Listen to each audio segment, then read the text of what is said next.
ਮੇਰੇ ਬਹੁਤ ਹੀ ਅਜੀਜ਼ ਵਿਦਿਆਰਥੀਓ, ਅੱਜ ਦੇ ਇਸ ਸੈਸ਼ਨ ਵਿੱਚ ਮੈਂ ਆਪ ਸਭ ਲਈ 10ਵੀਂ ਜਮਾਤ ਦੀ ਸਮਾਜਿਕ ਵਿਗਿਆਨ ਦੇ ਇਤਿਹਾਸ ਭਾਗ ਵਿਚਲੇ ਚੌਥੇ ਪਾਠ ਸ਼੍ਰੀ ਗੁਰੂ ਅੰਗਦ ਦੇਵ ਜੀ ਤੋਂ ਸ਼੍ਰੀ ਗੁਰੂ ਤੇਗ ਬਹਾਦਰ ਜੀ ਤੱਕ ਸਿੱਖ ਗੁਰੂਆਂ ਦੇ ਯੋਗਦਾਨ ਦਾ ਭਾਗ 2 ਲੈ ਕੇ ਹਾਜ਼ਰ ਹੋਇਆ ਹਾਂ।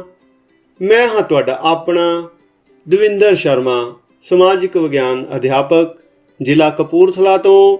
ਤਾਂ ਚਲੋ ਬੱਚਿਓ, ਸ਼ੁਰੂ ਕਰਦੇ ਹਾਂ ਅੱਜ ਦੇ ਸੈਸ਼ਨ ਵਿੱਚ ਸ਼੍ਰੀ ਗੁਰੂ ਰਾਮਦਾਸ ਜੀ ਅਤੇ ਸ਼੍ਰੀ ਗੁਰੂ ਅਰਜਨ ਦੇਵ ਜੀ ਦੁਆਰਾ ਸਿੱਖ ਧਰਮ ਦੇ ਵਿਕਾਸ ਲਈ ਵੱਖ-ਵੱਖ ਕੀਤੇ ਗਏ ਕੰਮਾਂ ਸੰਬੰਧੀ ਕੁਝ ਜਾਣਕਾਰੀਆਂ। ਬੱਚਿਓ, ਸ਼੍ਰੀ ਗੁਰੂ ਰਾਮਦਾਸ ਜੀ ਦਾ ਪ੍ਰਕਾਸ਼ 24 ਸਤੰਬਰ ਸੰਨ 1534 ਨੂੰ ਪਿਤਾ ਹਰੀਦਾਸ ਜੀ ਅਤੇ ਮਾਤਾ ਦਇਆ ਜੀ ਦੇ ਘਰ ਚੂਨਾ ਮੰਡੀ ਲਾਹੌਰ ਵਿਖੇ ਹੋਇਆ। ਆਪ ਜੀ ਦਾ ਪਹਿਲਾ ਨਾਮ ਭਾਈ ਜੇਠਾ ਜੀ ਸੀ। ਛੋਟੀ ਉਮਰ ਵਿੱਚ ਹੀ ਆਪ ਜੀ ਦੇ ਮਾਤਾ ਪਿਤਾ ਅਕਾਲ ਚਲਾਣਾ ਕਰ ਗਏ ਸਨ। ਸ਼੍ਰੀ ਗੁਰੂ ਰਾਮਦਾਸ ਜੀ ਨੂੰ ਉਹਨਾਂ ਦੀ ਨਾਨੀ ਆਪਣੇ ਨਾਲ ਹੀ ਪਿੰਡ ਬਾਸਰ ਕੇ ਲੈ ਆਏ। ਆਪ ਜੀ ਕੁਝ ਸਾਲ ਪਿੰਡ ਬਾਸਰ ਕੇ ਵਿੱਚ ਰਹੇ। ਜਦੋਂ ਗੁਰੂ ਅੰਗਦ ਦੇਵ ਜੀ ਦੇ ਹੁਕਮਾਂ ਨਾਲ ਗੁਰੂ ਅਮਰਦਾਸ ਜੀ ਨੇ ਗੋਇੰਦਵਾਲ ਸਾਹਿਬ ਨਗਰ ਵਸਾਇਆ ਤਾਂ ਬਾਸਰ ਕੇ ਪਿੰਡ ਦੇ ਕਾਫੀ ਪਰਿਵਾਰਾਂ ਨੂੰ ਗੋਇੰਦਵਾਲ ਸਾਹਿਬ ਵਿਖੇ ਲਿਆਂਦਾ ਗਿਆ। ਇਹਨਾਂ ਵਿੱਚ ਭਾਈ ਜੇਠਾ ਜੀ ਵੀ ਆਪਣੀ ਨਾਨੀ ਜੀ ਦੇ ਨਾਲ ਗੋਇੰਦਵਾਲ ਸਾਹਿਬ ਵਿਖੇ ਆ ਗਏ। ਸ਼੍ਰੀ ਗੁਰੂ ਅਮਰਦਾਸ ਸਾਹਿਬ ਜੀ ਨੇ ਬੀਬੀ ਭਾਨੀ ਜੀ ਦਾ ਵਿਆਹ ਭਾਈ ਜੇਠਾ ਜੀ ਦੇ ਨਾਲ ਕਰਵਾ ਦਿੱਤਾ। ਬਾਅਦ ਵਿੱਚ ਜੇਠਾ ਜੀ ਦਾ ਨਾਮ ਸ਼੍ਰੀ ਗੁਰੂ ਰਾਮਦਾਸ ਜੀ ਰੱਖਿਆ ਗਿਆ। ਆਪ ਜੀ ਨੇ ਗੁਰੂ ਅਮਰਦਾਸ ਜੀ ਦੀ ਸੇਵਾ ਹਮੇਸ਼ਾ ਇੱਕ ਸਿੱਖ ਦੀ ਤਰ੍ਹਾਂ ਕੀਤੀ। ਸ਼੍ਰੀ ਗੁਰੂ ਅਮਰਦਾਸ ਜੀ ਦੇ ਕਹਿਣ ਤੇ ਹੀ ਆਪ ਜੀ ਨੇ ਇੱਕ ਨਗਰ ਵਸਾਇਆ ਜਿਸ ਦਾ ਨਾਂ ਗੁਰੂ ਕਾ ਚੱਕ ਸੀ। ਬਾਅਦ ਵਿੱਚ ਇਸ ਦਾ ਨਾਂ ਰਾਮਦਾਸਪੁਰ ਹੋ ਗਿਆ। ਅੱਜ ਇਸ ਨੂੰ ਅੰਮ੍ਰਿਤਸਰ ਦੇ ਨਾਮ ਦੇ ਨਾਲ ਜਾਣਿਆ ਜਾਂਦਾ ਹੈ। 1 ਸਤੰਬਰ 1574 ਈਸਵੀ ਵਿੱਚ ਆਪ ਜੀ ਨੇ ਗੁਰਗੱਦੀ ਦੀ ਸੇਵਾ ਸੰਭਾਲੀ। ਆਪ ਜੀ ਦੇ ਘਰ 3 ਸਪੁੱਤਰਾਂ ਦਾ ਜਨਮ ਹੋਇਆ, ਬਾਬਾ ਪ੍ਰਿਥੀ ਚੰਦ, ਮਹਾਦੇਵ ਜੀ ਅਤੇ ਸ਼੍ਰੀ ਗੁਰੂ ਅਰਜਨ ਦੇਵ ਜੀ। ਕਿਹਾ ਜਾਂਦਾ ਹੈ ਕਿ ਜਦੋਂ ਗੁਰੂ ਅਮਰਦਾਸ ਜੀ ਗੋਇੰਦਵਾਲ ਸਾਹਿਬ ਵਿਖੇ ਬੋਲੀ ਤਿਆਰ ਕਰਵਾ ਰਹੇ ਸਨ ਤਾਂ ਸੰਗਤ ਨਾਲ ਭਾਈ ਜੇਠਾ ਜੀ ਵੀ ਉੱਥੇ ਆਏ। ਗੁਰੂ ਜੀ ਭਾਈ ਜੇਠਾ ਜੀ ਦੀ ਸੇਵਾ ਅਤੇ ਨਿਮਰਤਾ ਵੇਖ ਕੇ ਉਹਨਾਂ ਵੱਲ ਖਿੱਚੇ ਗਏ ਅਤੇ ਬੀਬੀ ਭਾਨੀ ਨਾਲ ਉਹਨਾਂ ਦੀ ਸ਼ਾਦੀ ਕਰ ਦਿੱਤੀ। ਸ਼ਾਦੀ ਤੋਂ ਮਗਰੋਂ ਭਾਈ ਜੇਠਾ ਜੀ ਗੁਰੂ ਕੋਲ ਹੀ ਰਹੇ। ਦੂਜੇ ਅਤੇ ਤੀਜੇ ਗੁਰੂ ਜੀ ਵਾਂਗ ਹੀ ਉਹਨਾਂ ਨੇ ਵੀ ਗੁਰੂ ਜੀ ਦੀ ਇੰਨੀ ਸੇਵਾ ਕੀਤੀ ਕਿ ਉਹ ਗੁਰੂ ਗੱਦੀ ਦੇ ਮਾਲਕ ਬਣੇ। ਸਿੱਖ ਇਤਿਹਾਸ ਵਿੱਚ ਇੱਕ ਹੋਰ ਘਟਨਾ ਦਾ ਵੀ ਜ਼ਿਕਰ ਆਉਂਦਾ ਹੈ ਕਿ ਇੱਕ ਵਾਰ ਗੁਰੂ ਅਮਰਦਾਸ ਜੀ ਨੇ ਬੀਬੀ ਭਾਨੀ ਉੱਤੇ ਖੁਸ਼ ਹੋ ਕੇ ਵਰ ਮੰਗਣ ਲਈ ਕਿਹਾ। ਬੀਬੀ ਜੀ ਨੇ ਉੱਤਰ ਦਿੱਤਾ ਕਿ ਅੱਗੋਂ ਚੱਲ ਕੇ ਗੁਰਿਆਈ ਘਰ ਵਿੱਚ ਹੀ ਰਹੇ। ਗੁਰੂ ਰਾਮਦਾਸ ਜੀ ਗੁਰਿਆਈ ਮਿਲਣ ਤੋਂ ਮਗਰੋਂ ਗੋਇੰਦਵਾਲ ਛੱਡ ਕੇ ਰਾਮਦਾਸਪੁਰ ਆ ਗਏ ਸਨ। ਇੱਥੇ ਉਹਨਾਂ ਨੂੰ 1577 ਵਿੱਚ ਅਕਬਰ ਬਾਦਸ਼ਾਹ ਨੇ 500 ਵਿਗੇ ਦੀ ਜਗੀਰ ਦਿੱਤੀ। ਗੁਰੂ ਸਾਹਿਬ ਨੇ ਇੱਥੇ ਹੀ ਸਰੋਵਰ ਖੁਦਵਾਇਆ ਅਤੇ ਅੰਮ੍ਰਿਤਸਰ ਸ਼ਹਿਰ ਦੀ ਬੁਨਿਆਦ ਰੱਖੀ। ਗੁਰੂ ਜੀ 1 ਸਤੰਬਰ 1581 ਵਿੱਚ ਗੋਇੰਦਵਾਲ ਸਾਹਿਬ ਵਿਖੇ ਜੋਤੀ ਜੋਤ ਸਮਾ ਗਏ। ਉਹਨਾਂ ਦੇ 3 ਸੁਪੁੱਤਰ ਸਨ, ਪ੍ਰਿਥੀ ਚੰਦ, ਮਹਾਦੇਵ ਅਤੇ ਅਰਜੁਨ। ਪਰ ਗੁਰੂ ਸਾਹਿਬ ਨੇ ਆਪਣੇ ਸਭ ਤੋਂ ਛੋਟੇ ਪੁੱਤਰ ਗੁਰੂ ਅਰਜਨ ਦੇਵ ਜੀ ਨੂੰ ਯੋਗ ਸਮਝ ਕੇ ਉਹਨਾਂ ਨੂੰ ਗੁਰਗੱਦੀ ਦੇ ਦਿੱਤੀ। ਹੁਣ ਬੱਚਿਓ, ਅਸੀਂ ਅੱਗੇ ਦੇਖਦੇ ਹਾਂ ਕਿ ਗੁਰੂ ਰਾਮਦਾਸ ਜੀ 1574 ਈਸਵੀ ਤੋਂ 1581 ਈਸਵੀ ਤੱਕ ਗੁਰੂ ਰਹੇ। ਇਹਨਾਂ ਸਾਲਾਂ ਵਿੱਚ ਉਹਨਾਂ ਨੇ ਸਿੱਖ ਧਰਮ ਦੇ ਵਿਕਾਸ ਵਿੱਚ ਜਿਹੜਾ ਮਹੱਤਵਪੂਰਨ ਹਿੱਸਾ ਪਾਇਆ ਉਸ ਦਾ ਵਰਣਨ ਬੱਚਿਓ ਇਸ ਤਰ੍ਹਾਂ ਹੈ। ਸਭ ਤੋਂ ਪਹਿਲਾਂ ਹੈ ਰਾਮਦਾਸਪੁਰ ਜਾਂ ਅੰਮ੍ਰਿਤਸਰ ਸ਼ਹਿਰ ਦੀ ਨੀਂਹ ਰੱਖਣਾ। ਬੱਚਿਓ, ਗੁਰੂ ਰਾਮਦਾਸ ਜੀ ਸਿੱਖ ਧਰਮ ਨੂੰ ਸਭ ਤੋਂ ਮਹਾਨ ਦੇਣ ਰਾਮਦਾਸਪੁਰ, ਜਿਸ ਨੂੰ ਅਸੀਂ ਅੰਮ੍ਰਿਤਸਰ ਵੀ ਕਹਿੰਦੇ ਹਾਂ, ਸ਼ਹਿਰ ਦੀ ਨੀਂਹ ਰੱਖਣਾ ਸੀ। ਪਰ ਇਸ ਤੀਰਥ ਸਥਾਨ ਨੂੰ ਸਥਾਪਿਤ ਕਰਨ ਦਾ ਵਿਚਾਰ ਪਹਿਲਾਂ ਸ਼੍ਰੀ ਗੁਰੂ ਅਮਰਦਾਸ ਜੀ ਦੇ ਮਨ ਵਿੱਚ ਆਇਆ ਸੀ। ਮੁਗਲ ਸਮਰਾਟ ਅਕਬਰ ਨੇ ਗੁਰੂ ਜੀ ਦੀ ਬੇਟੀ ਬੀਬੀ ਭਾਨੀ ਨੂੰ ਕੁਝ ਪਿੰਡਾਂ ਦੀ ਭੂਮੀ ਦਿੱਤੀ ਸੀ। ਗੁਰੂ ਜੀ ਨੇ ਸਿੱਖਾਂ ਦੀ ਸਭਾ ਵਿੱਚ ਭਾਈ ਜੇਠਾ ਜੀ ਨੂੰ ਇਹ ਧਰਤੀ ਸੌਂਪ ਦਿੱਤੀ ਅਤੇ ਉੱਥੇ ਸੰਤੋਖਸਰ ਅਤੇ ਅੰਮ੍ਰਿਤਸਰ ਨਾਮੀ 2 ਸਰੋਵਰਾਂ ਦੀ ਖੁਦਾਈ ਦਾ ਕੰਮ ਆਰੰਭ ਕਰਵਾ ਦਿੱਤਾ। ਗੁਰਗੱਦੀ ਉੱਤੇ ਬੈਠਣ ਮਗਰੋਂ ਗੁਰੂ ਰਾਮਦਾਸ ਜੀ ਆਪ ਉਸ ਥਾਂ ਤੇ ਰਹਿਣ ਲੱਗੇ। ਉਹਨਾਂ ਨੇ ਸ਼ਰਧਾਲੂ ਸਿੱਖਾਂ ਅਤੇ ਵਪਾਰੀਆਂ ਨੂੰ ਵੀ ਹੁਕਮ ਦਿੱਤਾ ਕਿ ਉਹ ਵੀ ਉੱਥੇ ਜਾ ਕੇ ਰਹਿਣ ਅਤੇ ਵਪਾਰ ਕਰਨ। ਹੌਲੀ-ਹੌਲੀ ਅੰਮ੍ਰਿਤਸਰ ਸਰੋਵਰ ਦੇ 4 ਚੁਫੇਰੇ ਬਹੁਤ ਸਾਰੇ ਲੋਕ ਵਸ ਗਏ। ਕਈ ਪ੍ਰਕਾਰ ਦੀਆਂ ਵਸਤੂਆਂ ਦੀਆਂ ਦੁਕਾਨਾਂ ਵੀ ਖੁੱਲ੍ਹ ਗਈਆਂ। ਸਿੱਟੇ ਵਜੋਂ ਗੁਰੂ ਕਾ ਬਾਜ਼ਾਰ ਨਾਂ ਦਾ ਬਾਜ਼ਾਰ ਹੋਂਦ ਵਿੱਚ ਆ ਗਿਆ। ਇਸ ਦੇ ਨਾਲ ਹੀ ਇੱਕ ਸ਼ਹਿਰ ਵੀ ਹੋਂਦ ਵਿੱਚ ਆ ਗਿਆ, ਜਿਸ ਨੂੰ ਗੁਰੂ ਕਾ ਚੱਕ ਗੁਰੂ ਰਾਮਦਾਸ ਜਾਂ ਰਾਮਦਾਸਪੁਰ ਆਦਿ ਨਾਵਾਂ ਨਾਲ ਬੁਲਾਇਆ ਜਾਣ ਲੱਗਾ। ਬਾਅਦ ਵਿੱਚ ਅੰਮ੍ਰਿਤਸਰ ਸਰੋਵਰ ਦੇ ਨਾਂ 'ਤੇ ਹੀ ਇਸ ਦਾ ਨਾਂ ਅੰਮ੍ਰਿਤਸਰ ਪੈ ਗਿਆ। ਇਸ ਨਗਰ ਦੀ ਸਥਾਪਨਾ ਨਾਲ ਸਿੱਖ ਸੰਪਰਦਾ ਦੇ ਵਿਕਾਸ ਵਿੱਚ ਨਿਰਸੰਦੇਹ ਬੜੀ ਸਹਾਇਤਾ ਮਿਲੀ। ਸਿੱਖਾਂ ਨੂੰ ਇੱਕ ਹੋਰ ਤੀਰਥ ਸਥਾਨ ਮਿਲ ਗਿਆ। ਇਸ ਸ਼ਹਿਰ ਦੇ ਰੂਪ ਵਿੱਚ ਸਿੱਖਾਂ ਨੂੰ ਵਪਾਰਕ ਕੇਂਦਰ ਵੀ ਮਿਲ ਗਿਆ। ਮਸੰਤ ਪ੍ਰਥਾ ਦਾ ਆਰੰਭ। ਅੰਮ੍ਰਿਤਸਰ ਅਤੇ ਸੰਤੋਖਸਰ ਸਰੋਵਰਾਂ ਦੀ ਖੁਦਾਈ ਅਤੇ ਰਾਮਦਾਸਪੁਰ ਜਾਂ ਅੰਮ੍ਰਿਤਸਰ ਸ਼ਹਿਰ ਦੇ ਨਿਰਮਾਣ ਦੇ ਕੰਮ ਲਈ ਬਹੁਤ ਸਾਰੇ ਧਨ ਦੀ ਲੋੜ ਸੀ। ਇਸ ਲਈ ਗੁਰੂ ਰਾਮਦਾਸ ਜੀ ਨੇ ਆਪਣੇ ਕੁਝ ਸ਼ਰਧਾਲੂ ਸਿੱਖਾਂ ਨੂੰ ਧਨ ਇਕੱਠਾ ਕਰਨ ਲਈ ਕਈ ਥਾਵਾਂ ਉੱਤੇ ਭੇਜਿਆ। ਉਹਨਾਂ ਸਿੱਖਾਂ ਨੂੰ ਮਸੰਦ ਕਿਹਾ ਜਾਣ ਲੱਗਾ। ਸਿੱਖਾਂ ਕੋਲੋਂ ਧਨ ਇਕੱਠਾ ਕਰਨ ਦੇ ਨਾਲ-ਨਾਲ ਉਹ ਲੋਕ ਸਿੱਖ ਧਰਮ ਦਾ ਪ੍ਰਚਾਰ ਵੀ ਕਰਦੇ ਸਨ। ਇਸ ਤਰ੍ਹਾਂ ਮਸੰਦ ਪ੍ਰਥਾ ਦੇ ਹੀ ਸਿੱਟੇ ਵਜੋਂ ਸਿੱਖ ਧਰਮ ਦਾ ਬਹੁਤ ਪ੍ਰਚਾਰ ਹੋਇਆ ਅਤੇ ਕਈ ਗੈਰ ਸਿੱਖਾਂ ਨੇ ਵੀ ਸਿੱਖ ਮਤ ਨੂੰ ਅਪਣਾ ਲਿਆ। ਇਸ ਤੋਂ ਬਾਅਦ ਬੱਚਿਓ, ਤੀਸਰੇ ਨੰਬਰ ਤੇ ਹੈ ਸਿੱਖਾਂ ਅਤੇ ਉਦਾਸੀਆਂ ਵਿੱਚ ਸਮਝੌਤਾ। ਬੱਚਿਓ, ਸ੍ਰੀ ਗੁਰੂ ਰਾਮਦਾਸ ਜੀ ਦੀ ਵੱਧਦੀ ਉਪਮਾ ਸੁਣ ਕੇ ਉਦਾਸੀ ਮਤ ਦੇ ਬਾਨੀ ਬਾਬਾ ਸ਼੍ਰੀ ਚੰਦ ਜੀ, ਜੋ ਕਿ ਗੁਰੂ ਨਾਨਕ ਦੇਵ ਜੀ ਦੇ ਸਪੁੱਤਰ ਸਨ, ਗੁਰੂ ਰਾਮਦਾਸ ਜੀ ਨੂੰ ਮਿਲਣ ਜਾਂਦੇ ਹਨ। ਉਹਨਾਂ ਵਿਚਕਾਰ ਮਹੱਤਵਪੂਰਨ ਵਾਰਤਾਲਾਪ ਵੀ ਹੁੰਦੀ ਹੈ। ਬਾਬਾ ਸ਼੍ਰੀ ਚੰਦ ਜੀ ਗੁਰੂ ਰਾਮਦਾਸ ਜੀ ਦੀ ਨਿਮਰਤਾ ਅਤੇ ਉੱਤਮ ਗੁਣਾਂ ਤੋਂ ਇੰਨੇ ਪ੍ਰਭਾਵਿਤ ਹੁੰਦੇ ਹਨ ਕਿ ਅੰਤ ਵਿੱਚ ਉਹ ਮੰਨ ਲੈਂਦੇ ਹਨ ਕਿ ਗੁਰੂ ਸਾਹਿਬਾਨ ਆਪਣੇ ਉੱਤਮ ਗੁਣਾਂ ਦੇ ਕਾਰਨ ਹੀ ਗੁਰਗੱਦੀ ਦੇ ਵਾਸਤਵਿਕ ਅਧਿਕਾਰੀ ਸਨ। ਸਿੱਟੇ ਵਜੋਂ ਉਦਾਸੀਆਂ ਨੇ ਸਿੱਖਾਂ ਦਾ ਵਿਰੋਧ ਕਰਨਾ ਛੱਡ ਦਿੱਤਾ। ਇਸ ਤੋਂ ਬਾਅਦ ਹੈ ਬੱਚਿਓ ਸਿੱਖ ਧਰਮ ਦੇ ਵਿਕਾਸ ਲਈ ਹੋਰ ਬਹੁਤ ਸਾਰੇ ਕਾਰਜ।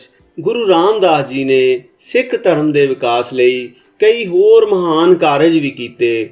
ਉਹਨਾਂ ਦੇ ਸਮੇਂ ਵਿੱਚ ਹੀ ਸੰਗਤ, ਪੰਗਤ, ਮੰਜੀ ਪ੍ਰਥਾ ਆਦਿ ਪ੍ਰਥਾਵਾਂ ਪਹਿਲਾਂ ਵਾਂਗ ਹੀ ਸੁਚੱਜੇ ਢੰਗ ਨਾਲ ਕੰਮ ਕਰਦੀਆਂ ਰਹੀਆਂ। ਸਮਾਜ ਵਿੱਚ ਸੁਧਾਰ ਕਰਨ ਲਈ ਗੁਰੂ ਰਾਮਦਾਸ ਜੀ ਨੇ ਵਿਆਹ ਦੀਆਂ ਰੀਤਾਂ ਦੇ ਸੰਬੰਧ ਵਿੱਚ ਲਾਵਾਂ ਦੀ ਰਚਨਾ ਕੀਤੀ। ਉਹਨਾਂ ਨੇ ਇਹ ਵੀ ਸਿੱਖਾਂ ਨੂੰ ਹੁਕਮ ਕੀਤਾ ਕਿ ਉਹ ਇਹਨਾਂ ਰਚਨਾਵਾਂ ਨੂੰ ਵਿਆਹ ਸਮੇਂ ਅਮਲ ਵਿੱਚ ਵੀ ਲਿਆਉਣ। ਗੁਰੂ ਜੀ ਨੇ 679 ਸ਼ਬਦ ਵੀ ਰਚੇ।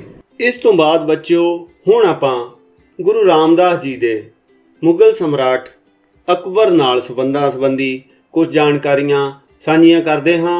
ਬੱਚਿਓ, ਅਸੀਂ ਕੀ ਦੇਖਦੇ ਹਾਂ ਕਿ ਜਿੰਨਾ ਚਿਰ ਗੁਰੂ ਰਾਮਦਾਸ ਜੀ ਗੱਦੀ ਉੱਤੇ ਸੁਸ਼ੋਭਿਤ ਰਹੇ, ਉਹਨਾਂ ਦੇ ਮੁਗਲ ਸਮਰਾਟ ਅਕਬਰ ਦੇ ਨਾਲ ਮਿੱਤਰਤਾਪੂਰਨ ਸੰਬੰਧ ਬਣੇ ਰਹੇ। ਇੱਕ ਵਾਰ ਪੰਜਾਬ ਵਿੱਚ ਚੀਜ਼ਾਂ ਦੇ ਮੁੱਲ ਡਿੱਗ ਪਏ। ਸਿੱਟੇ ਵਜੋਂ ਕਿਸਾਨਾਂ ਦੀ ਆਰਥਿਕ ਹਾਲਤ ਬਹੁਤ ਖਰਾਬ ਹੋ ਗਈ। ਜਦੋਂ ਗੁਰੂ ਜੀ ਨੇ ਇਸ ਗੱਲ ਬਾਰੇ ਅਕਬਰ ਨੂੰ ਦੱਸਿਆ ਤਾਂ ਉਸਨੇ ਪੰਜਾਬ ਦੇ ਕਿਸਾਨਾਂ ਦਾ 1 ਸਾਲ ਦਾ ਭੂਮੀ ਕਰ ਮੁਆਫ ਕਰ ਦਿੱਤਾ। ਇਸ ਤੇ ਗੁਰੂ ਸਾਹਿਬ ਜੀ ਦੀ ਪ੍ਰਤਿਸ਼ਠਾ ਅਤੇ ਮਾਣ ਮਰਿਆਦਾ ਵਿੱਚ ਬਹੁਤ ਵਾਧਾ ਹੋਇਆ ਅਤੇ ਬਹੁਤ ਸਾਰੇ ਲੋਕਾਂ ਨੇ ਸਿੱਖ ਧਰਮ ਅਪਣਾ ਲਿਆ। ਇਸ ਤੋਂ ਬਾਅਦ ਬੱਚਿਓ, ਹੁਣ ਅਸੀਂ ਗੁਰਗੱਦੀ ਦਾ ਪਿਤਾ ਪੁਰਖੀ ਸਿਧਾਂਤ ਹੈ ਉਸ ਬਾਰੇ ਪੜ੍ਹਦੇ ਹਾਂ। ਅਸੀਂ ਕੀ ਦੇਖਦੇ ਹਾਂ ਬੱਚਿਓ ਕਿ ਪਹਿਲੇ 3 ਗੁਰੂ ਸਾਹਿਬਾਨ ਵਿੱਚੋਂ ਕਿਸੇ ਵੀ ਗੁਰੂ ਸਾਹਿਬ ਨੇ ਆਪਣਾ ਉੱਤਰਾਧਿਕਾਰੀ ਆਪਣੀ ਸੰਤਾਨ ਨੂੰ ਨਹੀਂ ਨਿਯੁਕਤ ਕੀਤਾ ਸੀ, ਪਰ ਗੁਰੂ ਰਾਮਦਾਸ ਜੀ ਨੇ ਆਪਣੇ ਪੁੱਤਰਾਂ ਵਿੱਚੋਂ ਸਭ ਤੋਂ ਛੋਟੇ ਅਤੇ ਯੋਗ ਪੁੱਤਰ ਗੁਰੂ ਅਰਜਨ ਦੇਵ ਜੀ ਨੂੰ ਗੁਰਗੱਦੀ ਸੌਂਪ ਦਿੱਤੀ ਸੀ। ਗੁਰਗੱਦੀ ਦਾ ਜੱਦੀ ਹੋਣਾ ਸਿੱਖ ਧਰਮ ਦੇ ਇਤਿਹਾਸ ਵਿੱਚ ਬਹੁਤ ਹੀ ਮਹੱਤਵਪੂਰਨ ਘਟਨਾ ਮੰਨੀ ਜਾਂਦੀ ਹੈ। ਬੱਚਿਓ, ਇੱਥੇ ਇਹ ਵੀ ਨਹੀਂ ਭੁੱਲਣਾ ਚਾਹੀਦਾ ਕਿ ਗੱਦੀ ਦੇ ਜੱਦੀ ਹੋਣ ਦੇ ਨਾਲ ਨਾਲ ਗੁਰੂ ਪਦ ਦਾ ਜੋ ਆਧਾਰ ਸੀ ਉਹ ਗੁਣ ਅਤੇ ਯੋਗਤਾ ਹੀ ਰਿਹਾ। ਹੁਣ ਬੱਚਿਓ, ਅਸੀਂ ਆਪਣੇ ਪੰਜਵੇਂ ਪਾਤਸ਼ਾਹ ਸ੍ਰੀ ਗੁਰੂ ਅਰਜਨ ਦੇਵ ਜੀ ਬਾਰੇ ਕੁਝ ਜਾਣਕਾਰੀਆਂ ਸਾਂਝੀਆਂ ਕਰਦੇ ਹਾਂ। ਗੁਰੂ ਅਰਜਨ ਦੇਵ ਜੀ ਦਾ ਜਨਮ ਚੌਥੇ ਗੁਰੂ ਸ੍ਰੀ ਗੁਰੂ ਰਾਮਦਾਸ ਜੀ ਅਤੇ ਬੀਬੀ ਭਾਨੀ ਜੀ ਦੇ ਘਰ 15 ਅਪ੍ਰੈਲ 1563 ਨੂੰ ਗੋਇੰਦਵਾਲ ਸਾਹਿਬ ਵਿਖੇ ਹੁੰਦਾ ਹੈ। ਆਪ ਸਿੱਖਾਂ ਦੇ ਪੰਜਵੇਂ ਗੁਰੂ ਸਨ। ਬਚਪਨ ਦੇ ਮੁੱਢਲੇ 11 ਸਾਲ ਆਪਣੇ ਨਾਨਾ ਗੁਰੂ ਅਮਰਦਾਸ ਜੀ ਦੀ ਦੇਖ ਰੇਖ ਹੇਠ ਗੁਜ਼ਾਰਨ ਦੇ ਨਾਲ ਨਾਲ ਆਪ ਜੀ ਨੇ ਨਾਨਾ ਗੁਰੂ ਤੋਂ ਗੁਰਮੁਖੀ ਦੀ ਵਿੱਦਿਆ ਦੀ ਮੁਹਾਰਤ ਹਾਸਲ ਕੀਤੀ। ਦੇਵਨਾਗਰੀ ਪਿੰਡ ਦੀ ਧਰਮਸ਼ਾਲਾ ਤੋਂ ਸਿੱਖੀ। ਸੰਸਕ੍ਰਿਤ ਦਾ ਗਿਆਨ ਪੰਡਤ ਵੇਣੀ ਕੋਲੋਂ ਗਣਿਤ ਵਿੱਦਿਆ ਮਾਮਾ ਮੋਹਨ ਜੀ ਤੋਂ ਹਾਸਲ ਕੀਤੀ ਅਤੇ ਆਪ ਜੀ ਨੂੰ ਧਿਆਨ ਲਗਾਉਣ ਦੀ ਵਿੱਦਿਆ ਆਪ ਜੀ ਦੇ ਮਾਮਾ ਜੀ ਬਾਬਾ ਮੋਹਨ ਜੀ ਨੇ ਸਿਖਾਈ। ਗੁਰੂ ਅਮਰਦਾਸ ਜੀ ਦਾ ਸੱਚਖੰਡ ਵਾਪਸੀ ਦਾ ਸਮਾਂ ਨੇੜੇ ਆ ਜਾਣ ਕਰਕੇ ਤੀਜੇ ਗੁਰੂ ਸਾਹਿਬ ਜੀ ਨੇ 1 ਸਤੰਬਰ 1574 ਨੂੰ ਚੌਥੇ ਗੁਰੂ ਰਾਮਦਾਸ ਜੀ ਨੂੰ ਗੁਰਗੱਦੀ ਬਖਸ਼ਿਸ਼ ਕੀਤੀ। ਬਾਬਾ ਬੁੱਢਾ ਜੀ ਨੇ ਗੁਰਿਆਈ ਤਿਲਕ ਦੀ ਰਸਮ ਅਦਾ ਕੀਤੀ। ਉਸੇ ਦਿਨ ਹੀ ਸ੍ਰੀ ਗੁਰੂ ਅਮਰਦਾਸ ਜੀ ਜੋਤੀ ਜੋਤ ਸਮਾਏ। ਇਸ ਤੋਂ ਬਾਅਦ ਸਾਲ 1574 ਵਿੱਚ ਹੀ ਸ੍ਰੀ ਗੁਰੂ ਰਾਮਦਾਸ ਜੀ ਸ੍ਰੀ ਗੁਰੂ ਅਮਰਦਾਸ ਜੀ ਦੇ ਆਸ਼ੇ ਨੂੰ ਪੂਰਾ ਕਰਨ ਲਈ ਆਪਣੇ ਤਿੰਨੋਂ ਪੁੱਤਰਾਂ ਪ੍ਰਿਥੀ ਚੰਦ, ਸ੍ਰੀ ਮਹਾਦੇਵ ਅਤੇ ਗੁਰੂ ਅਰਜਨ ਦੇਵ ਜੀ ਨੂੰ ਨਾਲ ਲੈ ਕੇ ਗੁਰੂ ਕੇ ਚੱਕ ਅੰਮ੍ਰਿਤਸਰ ਆ ਗਏ।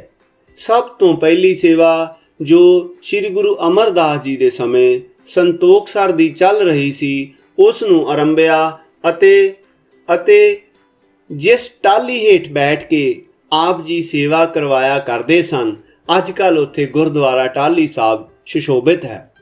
ਫਿਰ ਗੁਰੂ ਰਾਮਦਾਸ ਜੀ ਨੇ ਸੰਨ 1577 ਈਸਵੀ ਵਿੱਚ ਪਿੰਡ ਤੁੰਗ ਦੇ ਜ਼ਿਮੀਂਦਾਰਾਂ ਨੂੰ 700 ਅਕਬਰੀ ਮੋਹਰਾਂ ਦੇ ਕੇ 500 ਵਿਗੇ ਜ਼ਮੀਨ ਗੁਰੂ ਕੇ ਚੱਕ ਵਾਲੀ ਥਾਂ ਪ੍ਰਾਪਤ ਕੀਤੀ ਸੀ, ਜਿਸ ਦਾ ਨਾਮ ਬਾਅਦ ਵਿੱਚ ਚੱਕ ਰਾਮਦਾਸ ਪੈ ਗਿਆ ਸੀ।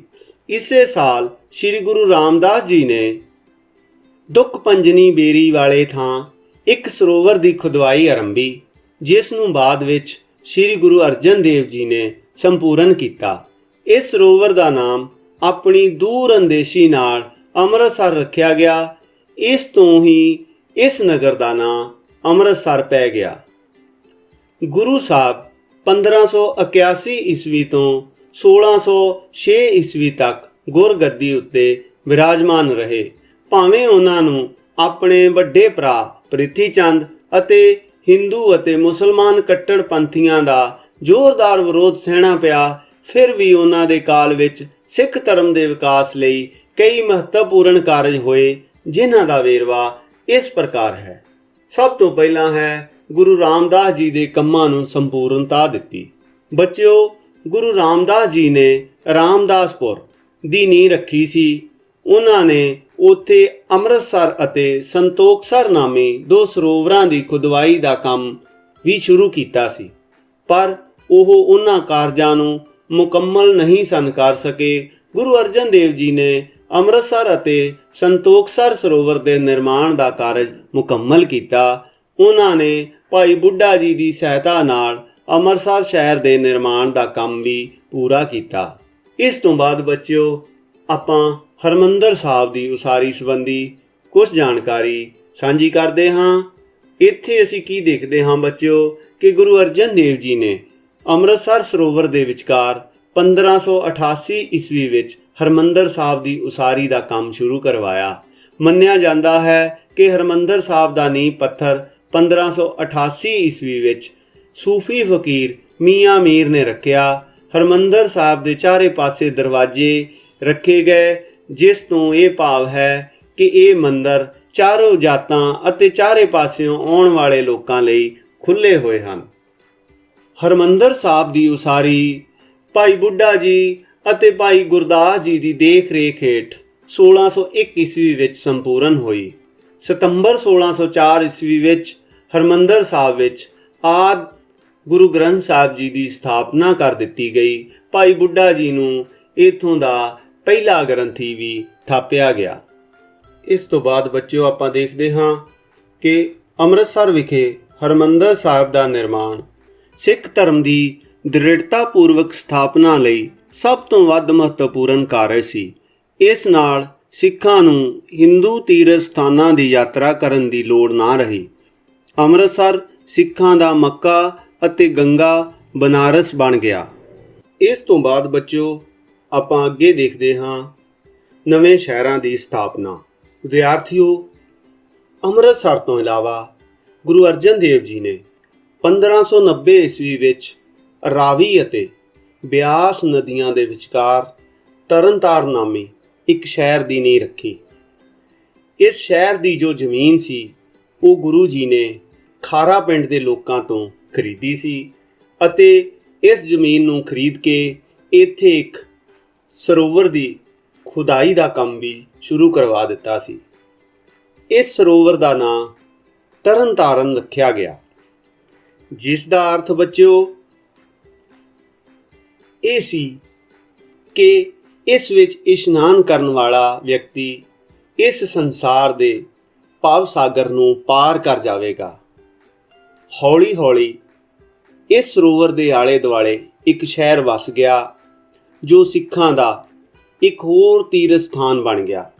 ਤਰਨਤਾਰਨ ਦੀ ਸਥਾਪਨਾ ਦੇ ਸਿੱਟੇ ਵਜੋਂ ਮਾਝੇ ਦੇ ਬਹੁਤ ਸਾਰੇ ਜੱਟਾਂ ਨੇ ਸਿੱਖ ਧਰਮ ਨੂੰ ਅਪਣਾ ਲਿਆ, ਜੋ ਬਾਅਦ ਵਿੱਚ ਵਧੀਆ ਸੈਨਿਕ ਵੀ ਸਾਬਤ ਹੋਏ।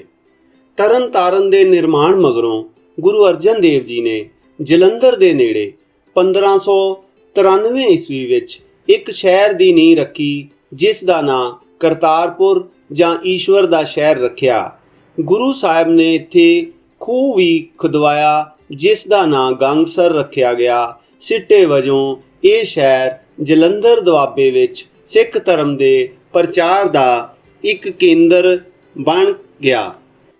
ਗੁਰੂ ਅਰਜਨ ਦੇਵ ਜੀ ਦੇ ਘਰ ਬੜੀ ਲੰਬੀ ਉਡੀਕ ਬਾਅਦ ਹਰਗੋਬਿੰਦ ਜੀ ਨੇ 1595 ਈਸਵੀ ਵਿੱਚ ਜਨਮ ਲਿਆ ਸੀ।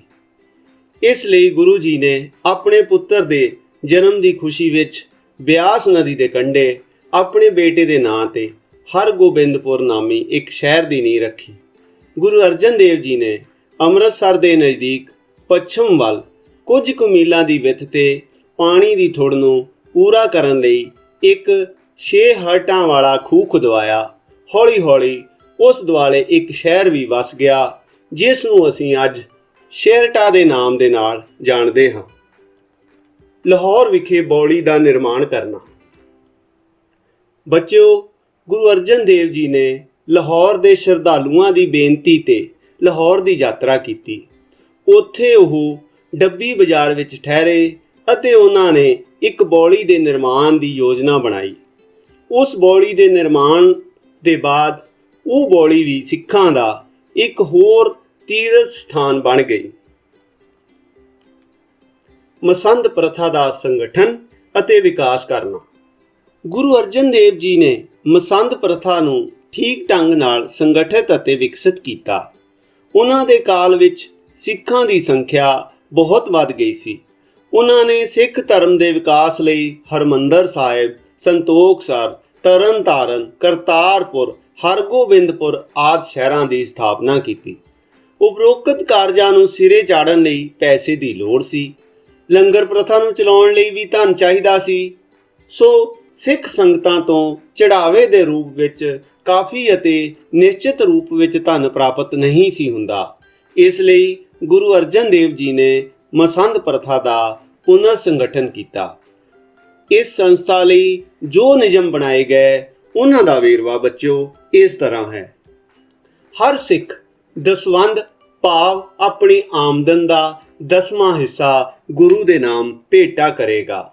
ਇਸ ਤੋਂ ਬਾਅਦ ਬੱਚਿਓ ਦਸਵੰਧ ਇਕੱਠਾ ਕਰਨ ਲਈ ਵਿਸ਼ੇਸ਼ ਪ੍ਰਤੀਨਿਧੀ ਥਾਪੇ ਗਏ। ਉਹ ਇਕੱਠਾ ਕੀਤਾ ਗਿਆ ਧਨ ਵਿਸਾਖੀ ਵਾਲੇ ਦਿਨ ਅੰਮ੍ਰਿਤਸਰ ਵਿੱਚ ਗੁਰੂ ਕੀ ਗੋਲਕ ਵਿੱਚ ਜਮ੍ਹਾਂ ਕਰਵਾਉਣਗੇ। ਉਸ ਤੋਂ ਬਾਅਦ ਬੱਚਿਓ, ਜਿਸ ਇਲਾਕੇ ਵਿੱਚ ਧਨ ਇਕੱਠਾ ਕਰਨ ਲਈ ਮਸੰਦ ਆਪ ਨਹੀਂ ਜਾ ਸਕਣਗੇ, ਉੱਥੇ ਉਹ ਆਪਣੇ ਪ੍ਰਤੀਨਿਧ ਨੂੰ ਭੇਜਣਗੇ, ਜਿਨ੍ਹਾਂ ਨੂੰ ਮਸੰਦੀਆ ਜਾਂ ਸੰਗਤੀਆ ਵੀ ਕਿਹਾ ਜਾਂਦਾ ਸੀ। ਅਤੇ ਅੱਗੇ ਬੱਚਿਓ, ਧਨ ਇਕੱਠਾ ਕਰਨ ਦੇ ਨਾਲ ਨਾਲ ਮਸੰਦ ਸਿੱਖ ਧਰਮ ਦਾ ਪ੍ਰਚਾਰ ਵੀ ਕਰਨਗੇ। ਸੋ ਬੱਚਿਓ, ਮਸੰਦ ਪ੍ਰਥਾ ਸਿੱਖ ਧਰਮ ਦੇ ਵਿਕਾਸ ਲਈ ਅਤੀ ਮਹੱਤਵਪੂਰਨ ਪ੍ਰਥਾ ਸਿੱਧ ਹੋਈ। ਇਸ ਦੇ ਸਿੱਟੇ ਵਜੋਂ ਗੁਰੂ ਸਾਹਿਬ ਨੂੰ ਨਿਸ਼ਚਿਤ ਰੂਪ ਵਿੱਚ ਧਨ ਪ੍ਰਾਪਤ ਹੋਣ ਲੱਗਾ, ਜਿਸ ਨਾਲ ਗੁਰੂ ਸਾਹਿਬ ਸਿੱਖ ਧਰਮ ਦੇ ਸੰਗਠਨ ਅਤੇ ਵਿਕਾਸ ਸੰਬੰਧੀ ਆਪਣੀਆਂ ਯੋਜਨਾਵਾਂ ਨੂੰ ਅਮਲੀ ਰੂਪ ਦੇ ਸਕੇ। ਮਸੰਦਾਂ ਨੇ ਸਿੱਖ ਧਰਮ ਦੇ ਪ੍ਰਚਾਰ ਅਤੇ ਪ੍ਰਸਾਰ ਵਿੱਚ ਵੀ ਪ੍ਰਸ਼ੰਸਾਯੋਗ ਹਿੱਸਾ ਪਾਇਆ। ਮਸੰਦ ਪ੍ਰਥਾ ਸਿੱਖਾਂ ਨੂੰ ਸੰਗਠਿਤ ਕਰਨ ਵਿੱਚ ਬੜੀ ਸਹਾਇਕ ਸਿੱਧ ਹੋਈ। ਆਦਿ ਗ੍ਰੰਥ ਦਾ ਸੰਕਲਨ। ਸੋ ਬੱਚਿਓ, ਇਹ ਸਭ ਤੋਂ ਇੰਪੋਰਟੈਂਟ ਪੁਆਇੰਟ ਹੈ ਕਿ ਗੁਰੂ ਅਰਜਨ ਦੇਵ ਜੀ ਦੇ ਸਮੇਂ ਤੱਕ ਸਿੱਖਾਂ ਦੀ ਸੰਖਿਆ ਬਹੁਤ ਵੱਧ ਗਈ ਸੀ। ਦੂਰ ਦੂਰ ਦੇ ਸਿੱਖਾਂ ਨੂੰ ਗੁਰੂ ਜੀ ਕੋਲ ਪੁੱਜਣਾ ਸੰਭਵ ਨਹੀਂ ਸੀ। ਇਸ ਤੋਂ ਬਿਨਾਂ ਕਈ ਲੋਕਾਂ ਨੇ ਸਿੱਖ ਗੁਰੂਆਂ ਦੇ ਨਾਂ ਹੇਠ ਆਪਣੀ ਬਾਣੀ ਵੀ ਰਚਣੀ ਸ਼ੁਰੂ ਕਰ ਦਿੱਤੀ ਸੀ। ਇਸ ਲਈ ਸਿੱਖਾਂ ਨੂੰ ਗੁਰੂਆਂ ਦੀ ਸੰਪੂਰਨ ਸ਼ੁੱਧ ਅਤੇ ਪ੍ਰਮਾਣਿਕ ਬਾਣੀ ਦਾ ਗਿਆਨ ਕਰਵਾਉਣ ਲਈ ਗੁਰੂ ਅਰਜਨ ਦੇਵ ਜੀ ਨੇ ਆਦਿ ਗ੍ਰੰਥ ਦੇ ਸੰਕਲਨ ਦੀ ਲੋੜ ਨੂੰ ਅਨੁਭਵ ਕੀਤਾ। ਗੁਰੂ ਜੀ ਨੇ ਆਪ ਗੋਇੰਦਵਾਲ ਜਾ ਕੇ ਗੁਰੂ ਅਮਰਦਾਸ ਜੀ ਦੇ ਸੁਪੁੱਤਰ ਬਾਬਾ ਮੋਹਨ ਜੀ ਤੋਂ ਪਹਿਲੇ ਗੁਰੂਆਂ ਦੀ ਬਾਣੀ ਪ੍ਰਾਪਤ ਕੀਤੀ। ਉਸ ਬਾਣੀ ਵਿੱਚ ਗੁਰੂ ਨਾਨਕ ਦੇਵ ਜੀ ਦੇ 976, ਗੁਰੂ ਅੰਗਦ ਦੇਵ ਜੀ ਦੇ 62, ਗੁਰੂ ਅਮਰਦਾਸ ਜੀ ਦੇ 907 ਅਤੇ ਗੁਰੂ ਰਾਮਦਾਸ ਜੀ ਦੇ 679 ਸ਼ਬਦ ਸਨ। ਗੁਰੂ ਅਰਜਨ ਦੇਵ ਜੀ ਨੇ ਕਈ ਸੰਤਾਂ ਅਤੇ ਭਗਤਾਂ ਜਿਵੇਂ ਕਬੀਰ, ਨਾਮਦੇਵ, ਫਰੀਦ ਆਦਿ ਜੀ ਦੀ ਬਾਣੀ ਵੀ ਇਕੱਠੀ ਕੀਤੀ। ਸਾਰੀ ਸਮੱਗਰੀ ਇਕੱਠੀ ਕਰਨ ਉਪਰੰਤ ਗੁਰੂ ਅਰਜਨ ਦੇਵ ਜੀ ਨੇ ਰਾਮਸਰ ਸਰੋਵਰ ਦੇ ਕੰਢੇ ਇਕਾਂਤ ਅਤੇ ਰਮਣੀਕ ਥਾਂ ਤੇ ਆਦਿ ਗ੍ਰੰਥ ਦੇ ਸੰਕਲਨ ਦਾ ਮਹਾਨ ਕਾਰਜ ਆਰੰਭ ਕੀਤਾ। ਗੁਰੂ ਅਰਜਨ ਦੇਵ ਜੀ ਲਿਖਵਾਉਂਦੇ ਗਏ ਅਤੇ ਭਾਈ ਗੁਰਦਾਸ ਜੀ ਲਿਖਦੇ ਗਏ। ਕਈ ਵਰ੍ਹਿਆਂ ਦੀ ਸਖਤ ਮਿਹਨਤ ਪਿੱਛੋਂ 1604 ਈਸਵੀ ਵਿੱਚ ਆਦਿ ਗ੍ਰੰਥ ਦੇ ਸੰਕਲਨ ਦਾ ਕੰਮ ਸੰਪੂਰਨ ਹੋ ਗਿਆ। ਇਸ ਗ੍ਰੰਥ ਵਿੱਚ ਗੁਰੂ ਅਰਜਨ ਸਾਹਿਬ ਨੇ ਆਪਣੇ 2216 ਸ਼ਬਦਾਂ ਨੂੰ ਸ਼ਾਮਲ ਕੀਤਾ। ਆਦਿ ਗ੍ਰੰਥ ਦਾ ਸੰਕਲਨ ਗੁਰੂ ਅਰਜਨ ਦੇਵ ਜੀ ਦਾ ਸਿੱਖ ਧਰਮ ਦੇ ਵਿਕਾਸ ਲਈ ਸਭ ਤੋਂ ਮਹੱਤਵਪੂਰਨ ਅਤੇ ਮਹਾਨ ਕਾਰਜ ਸੀ। ਇਸ ਨਾਲ ਸਿੱਖਾਂ ਨੂੰ ਆਪਣਾ ਪਵਿੱਤਰ ਧਾਰਮਿਕ ਗ੍ਰੰਥ ਪ੍ਰਾਪਤ ਹੋ ਗਿਆ। ਇਸ ਤੋਂ ਬਾਅਦ ਹੈ ਬੱਚਿਓ, ਘੋੜਿਆਂ ਦੇ ਵਪਾਰ ਨੂੰ ਉਤਸ਼ਾਹ। ਗੁਰੂ ਅਰਜਨ ਦੇਵ ਜੀ ਚਾਹੁੰਦੇ ਸਨ ਕਿ ਉਹਨਾਂ ਦੇ ਸਿੱਖ ਖੁਸ਼ਹਾਲੀ ਦਾ ਜੀਵਨ ਬਤੀਤ ਕਰਨ। ਇਸ ਲਈ ਉਹਨਾਂ ਨੇ ਆਪਣੇ ਸਿੱਖਾਂ ਨੂੰ ਵਪਾਰ ਕਰਨ ਲਈ ਪ੍ਰੇਰਿਆ। ਉਹਨਾਂ ਨੇ ਆਪਣੇ ਸਿੱਖਾਂ ਨੂੰ ਵਿਸ਼ੇਸ਼ ਰੂਪ ਵਿੱਚ ਕਿਹਾ ਕਿ ਉਹ ਦਰਿਆ ਸਿੰਧ ਪਾਰ ਕਰਕੇ ਘੋੜਿਆਂ ਦਾ ਵਪਾਰ ਕਰਨ। ਘੋੜਿਆਂ ਦੇ ਵਪਾਰ ਨਾਲ ਸਿੱਖ ਧਨੀ ਵੀ ਹੋ ਗਏ ਅਤੇ ਗੁਰੂ ਜੀ ਦੇ ਖਜ਼ਾਨੇ ਵਿੱਚ ਵੀ ਧਨ ਦਾ ਵਾਧਾ ਹੋਇਆ। ਇਸ ਨਾਲ ਗੁਰੂ ਹਰਗੋਬਿੰਦ ਜੀ ਅਤੇ ਗੁਰੂ ਗੋਬਿੰਦ ਸਿੰਘ ਜੀ ਵੱਲੋਂ ਖਾਲਸਾ ਦੀ ਕੁਸ਼ਲ ਸੈਨਾ ਤਿਆਰ ਹੋ ਗਈ। ਇਸ ਤੋਂ ਬਾਅਦ ਹੈ ਸਮਾਜਿਕ ਸੁਧਾਰ। ਬੱਚਿਓ, ਗੁਰੂ ਅਮਰਦਾਸ ਜੀ ਦੀ ਤਰ੍ਹਾਂ ਗੁਰੂ ਅਰਜਨ ਦੇਵ ਜੀ ਨੇ ਵੀ ਵਿਧਵਾ ਵਿਆਹ ਦੇ ਹੱਕ ਵਿੱਚ ਪ੍ਰਚਾਰ ਕੀਤਾ। ਆਪਣੇ ਪੂਰਵ ਅਧਿਕਾਰੀਆਂ ਵਾਂਗ ਉਹਨਾਂ ਨੇ ਵੀ ਸੰਗਤ ਅਤੇ ਪੰਗਤ ਦੀਆਂ ਸੰਸਥਾਵਾਂ ਨੂੰ ਜਾਰੀ ਰੱਖਿਆ। ਗੁਰੂ ਜੀ ਨੇ ਆਪਣੇ ਸਿੱਖਾਂ ਨੂੰ ਸ਼ਰਾਬ ਅਤੇ ਹੋਰ ਨਸ਼ੀਲੀਆਂ ਵਸਤੂਆਂ ਦੀ ਵਰਤੋਂ ਕਰਨ ਤੋਂ ਰੋਕਿਆ। ਗੁਰੂ ਅਰਜਨ ਦੇਵ ਜੀ ਨੇ ਤਰਨਤਾਰਨ ਵਿਖੇ ਕੋੜੀਆਂ ਲਈ ਇੱਕ ਵੱਖਰੀ ਬਸਤੀ ਦੀ ਸਥਾਪਨਾ ਕੀਤੀ। ਇੱਥੇ ਹੀ ਬਸ ਨਹੀਂ, ਕੋੜੀਆਂ ਲਈ ਮੁਫਤ ਭੋਜਨ, ਵਸਤਰ ਅਤੇ ਦਵਾਈਆਂ ਦਾ ਵੀ ਪ੍ਰਬੰਧ ਕੀਤਾ ਗਿਆ। ਇਸ ਤੋਂ ਬਾਅਦ ਹੈ ਸਿੱਖ ਧਰਮ ਦਾ ਪ੍ਰਚਾਰ। ਬੱਚਿਓ, ਸਿੱਖ ਧਰਮ ਦੇ ਪ੍ਰਚਾਰ ਲਈ ਗੁਰੂ ਅਰਜਨ ਦੇਵ ਜੀ ਨੇ ਮਾਝੇ ਦੇ ਇਲਾਕੇ ਦੀ ਯਾਤਰਾ ਕੀਤੀ। ਸਭ ਤੋਂ ਪਹਿਲਾਂ ਉਹਨਾਂ ਨੇ ਖਡੂਰ ਸਾਹਿਬ, ਗੋਇੰਦਵਾਲ ਅਤੇ ਸਰਹਾਲੀ ਦੀ ਯਾਤਰਾ ਕੀਤੀ। ਆਪਣੇ ਇੱਕ ਸਿੱਖ ਦੇ ਬੁਲਾਵੇ ਤੇ ਉਹ ਭੈਣੀ ਸਾਹਿਬ ਵਿਖੇ ਗਏ। ਉੱਥੇ ਸਿੱਖ ਦੀ ਪਤਨੀ ਵੱਲੋਂ ਤਿਆਰ ਕੀਤਾ ਸਵਾਦੀ ਭੋਜਨ ਛਕ ਕੇ ਗੁਰੂ ਜੀ ਨੇ ਭੈਣੀ ਪਿੰਡ ਦਾ ਨਾਂ ਚੋਲਾ ਰੱਖ ਦਿੱਤਾ, ਜਿਸ ਨੂੰ ਅੱਜ ਕੱਲ੍ਹ ਅਸੀਂ ਚੋਲਾ ਸਾਹਿਬ ਵੀ ਆਖਦੇ ਹਾਂ। ਇੱਥੇ ਗੁਰੂ ਜੀ ਖਾਨਪੁਰ ਗਏ। ਇੱਥੋਂ ਉਹ ਖਾਰਾ ਨਾਮੀ ਪਿੰਡ ਵਿੱਚ ਗਏ। ਇਸੇ ਪਿੰਡ ਦੀ ਧਰਤੀ ਉੱਤੇ ਗੁਰੂ ਜੀ ਨੇ ਤਰਨਤਾਰਨ ਨਾਂ ਦਾ ਪਿੰਡ ਵਸਾਇਆ। ਇੱਥੋਂ ਉਹ ਜਲੰਧਰ ਵੱਲ ਗਏ ਅਤੇ ਉਹਨਾਂ ਨੇ ਕਰਤਾਰਪੁਰ ਦੀ ਸਥਾਪਨਾ ਕੀਤੀ। ਗੁਰੂ ਜੀ ਨੇ ਗੋਇੰਦਵਾਲ, ਖੇਮਕਰਨ, ਚੂਨੀਆਂ, ਲਾਹੌਰ, ਡੇਰਾ ਬਾਬਾ ਨਾਨਕ ਆਦਿ ਸਥਾਨਾਂ ਦੀ ਵੀ ਯਾਤਰਾ ਕੀਤੀ। ਹਰ ਇੱਕ ਸਥਾਨ ਤੇ ਗੁਰੂ ਸਾਹਿਬ ਨੇ ਸਿੱਖ ਧਰਮ ਦਾ ਪ੍ਰਚਾਰ ਕੀਤਾ ਅਤੇ ਬਹੁਤ ਸਾਰੇ ਲੋਕਾਂ ਨੂੰ ਸਿੱਖ ਬਣਾਇਆ। ਇਸ ਤੋਂ ਬਾਅਦ ਹੈ ਗੁਰੂ ਅਰਜਨ ਦੇਵ ਜੀ ਦੇ ਅਕਬਰ ਦੇ ਨਾਲ ਸੰਬੰਧਾਂ ਦੀ ਕੁਝ ਝਾਕੀਆਂ। ਬੱਚਿਓ, ਗੁਰੂ ਅਮਰਦਾਸ ਜੀ ਅਤੇ ਗੁਰੂ ਰਾਮਦਾਸ ਜੀ ਵਾਂਗ ਗੁਰੂ ਅਰਜਨ ਦੇਵ ਜੀ ਦੇ ਵੀ ਅਕਬਰ ਨਾਲ ਸੰਬੰਧ ਬਹੁਤ ਵਧੀਆ ਸਨ, ਮਿੱਤਰਤਾਪੂਰਨ ਸਨ। ਪ੍ਰਿਥੀ ਚੰਦ ਅਤੇ ਕੱਟੜਪੰਥੀ ਮੁਸਲਮਾਨਾਂ ਨੇ ਵਾਰ-ਵਾਰ ਮੁਗਲ ਸਮਰਾਟ ਅਕਬਰ ਨੂੰ ਗੁਰੂ ਸਾਹਿਬ ਦੇ ਵਿਰੁੱਧ ਭੜਕਾਉਣ ਦੇ ਬਹੁਤ ਸਾਰੇ ਯਤਨ ਕੀਤੇ, ਪਰ ਉਦਾਰ ਸਮਰਾਟ ਨੇ ਉਹਨਾਂ ਦੀ ਇੱਕ ਵੀ ਨਾ ਸੁਣੀ। ਸਗੋਂ ਅਕਬਰ ਨੇ ਤਾਂ ਗੁਰੂ ਜੀ ਦੀ ਸਿਫਾਰਿਸ਼ ਤੇ ਪੰਜਾਬ ਦੇ ਕਿਸਾਨਾਂ ਦਾ 1 ਸਾਲ ਦਾ ਭੂਮੀ ਕਰ ਵੀ ਮਾਫ ਕਰ ਦਿੱਤਾ ਸੀ। ਇਸ ਨਾਲ ਗੁਰੂ ਜੀ ਦੀ ਪੰਜਾਬ ਦੇ ਕਿਸਾਨਾਂ ਵਿੱਚ ਹੋਰ ਵੀ ਜ਼ਿਆਦਾ ਹਰਮਨ ਪਿਆਰੇ ਹੋ ਗਏ ਅਤੇ ਸਿੱਖਾਂ ਦੀ ਗਿਣਤੀ ਵਿੱਚ ਬਹੁਤ ਸਾਰਾ ਵਾਧਾ ਹੋਇਆ। ਇਸ ਤੋਂ ਬਾਅਦ ਬੱਚਿਓ, ਸਿੱਖ ਧਰਮ ਦੇ ਲਈ ਆਤਮ ਬਲੀਦਾਨ। 2 ਮੁਗਲ ਬਾਦਸ਼ਾਹ ਅਕਬਰ ਅਤੇ ਜਹਾਂਗੀਰ ਗੁਰੂ ਸਾਹਿਬ ਜੀ ਦੇ ਸਮਕਾਲੀਨ ਸਨ, ਕਿਉਂ ਜੋ ਗੁਰੂਆਂ ਦੇ ਉਪਦੇਸ਼ਾਂ ਦਾ ਮੰਤਵ ਜਾਤ ਰਹਿਤ, ਵਹਿਮ ਰਹਿਤ, ਊਚ ਨੀਚ ਅਤੇ ਧਰਮ ਦੇ ਵਿਤਕਰਿਆਂ ਰਹਿਤ ਸਮਾਜ ਸਥਾਪਿਤ ਕਰਨਾ ਸੀ।